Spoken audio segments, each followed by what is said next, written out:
ഇനി എനിക്ക് ധൈര്യമായി സജസ്റ്റ് ചെയ്യാം. നേത്ര സംരക്ഷണത്തിന് നമ്മുടെ Ahalya. Ahalya foundation eye hospital, കേരളത്തിൽ എല്ലായിടത്തും. Koppam government vocational higher secondary സ്കൂളിൽ വിവിധ ക്ലബ്ബുകളുടെ ഉദ്ഘാടനം ഗസൽ നാടൻ പാട്ട് കലാകാരൻ പ്രിയദർശൻ മാസ്റ്റർ നിർവഹിച്ചു. വായിക്കാൻ തുടങ്ങിയിട്ട് ജൂൺ 19-ാം തീയതി വായന തുടങ്ങിച്ച് നമ്മൾ വായന അവസാനിപ്പിച്ചുള്ളൂ അല്ലേ? അക്ഷരം തൊട്ടു തുടങ്ങ, അക്ഷരം തൊട്ടു തുടങ്ങാം. നമുക്കൊരു ആകാശം വീണു കിട്ടാൻ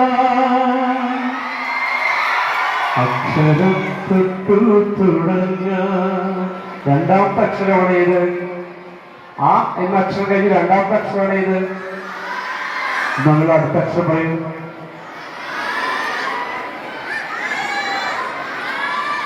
ഇത് ചോദിക്കണ്ടല്ലേ? ആ പറഞ്ഞു, ആന്ന് പറഞ്ഞു. അടുത്ത അക്ഷരം എന്താ? ഇന്നലെയോളം കണ്ട കിനാവുകൾ. പറയൂ, അടുത്ത അക്ഷരം പറയൂ. ഈ ജന്മം തന്നെ വേണം. പ്രധാന അധ്യാപിക KT Jalaja അധ്യക്ഷയായിരുന്നു. P Abdul Nasar, C Roja, T Shaji, C Ummer, Dinesh CV, KP Baburaj, C Shanthakumari എന്നിവർ പങ്കെടുത്ത് സംസാരിച്ചു.